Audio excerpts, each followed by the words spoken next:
ready to construct this mocktail. We'll make sure we have some ice. Okay, so the same rules apply whether you're making a mocktail or a cocktail. Is really one balance of flavor. Okay, so even though this doesn't contain alcohol, we still have access to such an amazing array of wonderful, flavorful ingredients that we can add to a mocktail and make a beautifully refreshing drink with a nice balance of flavor. So what we're going to be using is something acidic. Okay, so it's going to have that sourness, that acidity, which also acts to enhance some of the other flavors in the drink. So we're using lime juice. That's going to be our acid, our acidity.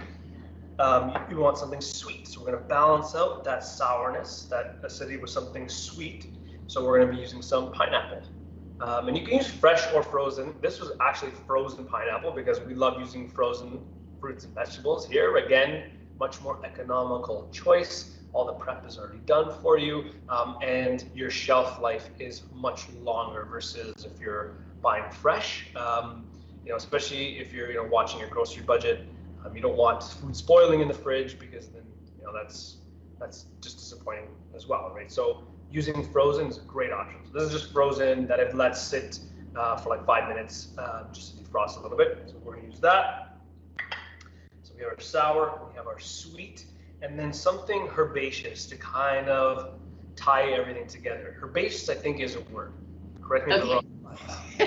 I'm not just making up new words the entire class here. And so mint is sort of like that more common choice, I guess, when we're thinking of herbs and drinks, right? And mint is wonderful. You can definitely use mint. Really nice and refreshing. We're going to be using something a little bit different. So we're going to be using basil, which is one of my favorite summer herbs. Daniela, I don't know what your favorite summer herb is. It has to be basil. And I'm just smiling because every time I go to the grocery store, they have plants and plants and plants. So definitely easy to pick up a plant, bring it home, put it on your balcony or your back patio and have some fresh basil. Yeah, absolutely. Yeah, great way to have your own little personal potted herb. But maybe for those that are watching, I don't know if anyone wants to chime in. Please let us know what is your favorite herb to use. You can just throw it in the chat. We'd love to share. Okay, so that's our sort of herb that's going to tie everything together. So we have our sour, we have our sweet, and we have that sort of plant, that herb that's going to help to create balance to this drink. So what we're going to do is we're going to create some flavor muddling here. You may have heard that term before. So we're going to have our glass, and we're going to add, fork it is, we're going to add, so this is for one drink. We're going to add probably 1/4 cup of the pineapple chunks to this. All right. We're going to add let's say about 4 good-sized leaves of basil to this here. And we're also going to add the zest, a little bit of the zest from our lime in this. And again, like I mentioned, that zest is going to have all those like essential oils from the fruit. So it's going to add a big, big punch of flavor. Because we want this to be refreshing, it's going to be light, but we want it to have flavor for sure. All right, so we have those ingredients. And now muddling, mint. Someone commented mint. Yes, mint is great as well. Thank you for sharing. And so we have our pineapple, we have our lime zest, we have our basil, and then we're going to muddle. So what muddling is essentially, I guess the most layman way to describe it is you're crushing the ingredients with a tool to really extract as much of that flavor out as possible. So this is a very common technique for bartenders and cocktail makers. So we're going to do the exact same thing. This is a muddler. That is a thing. You can buy a muddler. You can also use the bottom of a spoon because it also looks like just a thick wooden spoon. So if you don't have a muddler, don't worry about it. Just use like a wooden spoon and that'll work as well. And what we're gonna do is add a bit of pressure, but we're gonna crush the pineapple and the basil and that lime zest together. And again, you might not think this does a lot, but it actually does help to extract quite a bit of flavor from these ingredients. And I can already smell the basil hitting me and the lime hitting me. So it's already working its magic. And I would say 5 seconds of muddling, like you don't have to be here forever.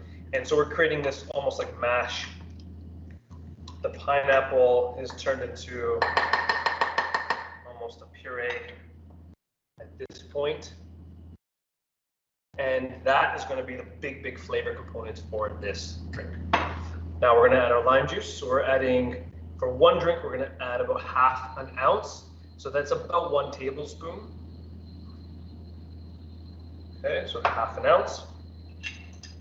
Now, if you have, sometimes at the bottom of like your Tupperware, if you're using fresh or frozen pineapple, some of that juice will be left behind. You can add a little splash of that as well. So that'll just give it some more of that pineapple flavor. And that's it. We're going to top that off with a little bit of ice to make it really nice and cold. And if you were taking this with you, what I would say is to do that muddling, and then you can store that in a mason jar or Tupperware, and then bring that with you, and then finish it right before you serve it. So if you have your ice with you in a cooler, you can top it off with your ice right before you serve it, and then to finish, some really nice bubbly. So this is sparkling water, which is going to add a really nice bit of refreshness, so refreshing aspect to the dish. So we're going to top it off with a little bit of that bubbly. And again, this is why you're going to do it fresh, because you don't want to lose those bubbles. And we can just get a little bit of a stir. Not too much, because we don't want to lose those bubbles. And we're going to get a little fancy here, a little bougie. Yeah, let's get fancy. Do you have a little umbrella? I love my version of fancy. It's just a slice of lime on top, but yes. it makes a little difference.